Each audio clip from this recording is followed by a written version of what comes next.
Saudações cristãs a todos os irmãos no Brasil e no mundo. Sou o pesquisador Marcos Lopes e vamos analisar o Espiritismo concernente à comunicação com os mortos. Existe possibilidade de comunicação com os mortos? Nós vemos no país, o Brasil é um país extremamente místico, é um país que gosta do sobrenatural, é um país voltado para o misticismo. Tanto é que as igrejas no Brasil, elas são igrejas muito místicas, porque existe um ardor assim dentro do coração do brasileiro pelo misticismo, pelo sobrenatural. É um país, entre aspas, muito espiritual, não para o bem. Mas o brasileiro em si é voltado para essas coisas, talvez pelas suas raízes. Nós tivemos aí variadas culturas reunidas no Brasil, quando vieram os africanos da África trazendo a sua religião ocultista, praticada pelas tribos. Nada contra, ok? Os africanos em si, mas eu estou dizendo sobre a questão cultural pagã. Por não conhecer o cristianismo, os barcos portugueses trouxeram os escravos e junto à sua cultura e a sua religião. O Brasil ele é voltado muito para o místico. Nós temos aqui uma revista, A Nova Era do Espiritismo, a revista Galileu, que mostra aqui como o Brasil ele é voltado para o espiritismo. A nova era do espiritismo. Novas influências estão reinventando a doutrina espírita no Brasil. Então a reportagem ela mostra as mutações que a religião kardecista tem sofrido, o modo de pensar diferente de líderes contemporâneos que pensam diferente de Chico Xavier, concernente ao dinheiro principalmente. A música e a alegria lembram o louvor evangélico.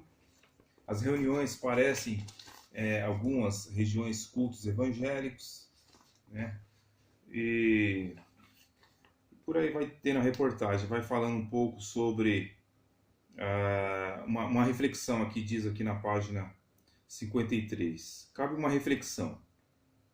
No passado, o espiritismo foi objeto de perseguições da Igreja Católica e pelas autoridades brasileiras.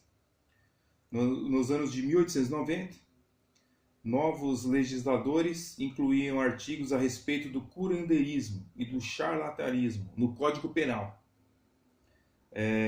motivados pelo atendimento realizado por espíritas. A ditadura Vargas chegou a ordenar o fechamento de todos os centros no Rio de Janeiro, então capital federal. Então vai mostrando aqui alguns detalhes interessantes. E o Brasil, como eu dizia, ele é um país que frequentemente sai nos jornais alguma coisa sobre o espiritismo, Você tem aí revistas falando sobre o espiritismo, No caso aqui está exaltando o filme, Bezerra de Menezes, Então você tem um país que ele é envolvido de certa forma com o espiritismo,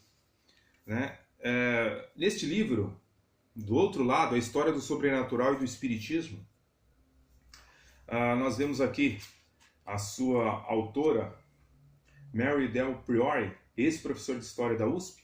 Ela relata aqui no livro que os artigos da época, artigos de jornais, revistas, como o Brasil, nos anos de 1800, já era envolvido com o espiritismo. Mostra aqui cartomante, feiticeiro e charlatões. A imagem mostra o famoso delegado Hugo Braga, inimigo declarado do sobrenatural, e vários tipos de feiticeiros, curandeiros, adivinhos.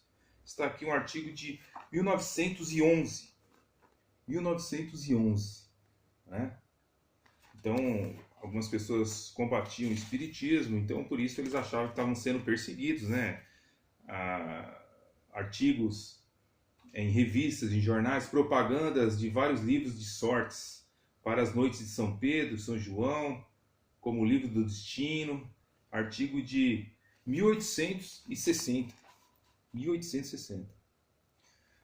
Então você tinha aí, por exemplo, 5 anúncios de cartomantes atuantes no Rio de Janeiro.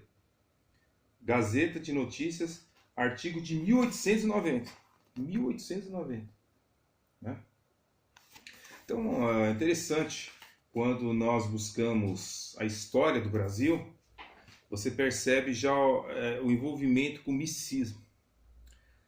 Mas o que diz a Bíblia sobre o assunto de comunicação com os mortos? O que diz as Escrituras? As Escrituras apoiam esta questão? Bem, um exemplo clássico que existe é no caso sobre a questão de Saul e a feiticeira. Nós encontramos em 1 Samuel, capítulo 28. Tem gerado muita polêmica, né, e muitas especulações.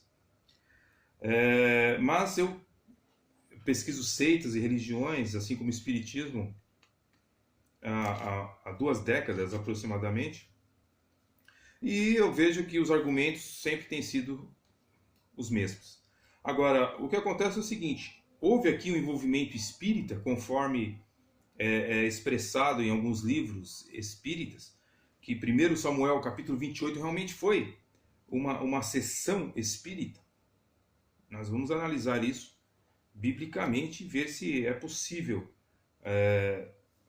o que aconteceu aqui nessa história realmente foi um espírito que desceu aqui para falar com Saul. Né? Vamos analisar esse caso para resolver esse problema. Motivo pelo qual a gente vê hoje milhões de brasileiros, né, a buscar uma solução para os seus problemas no espiritismo.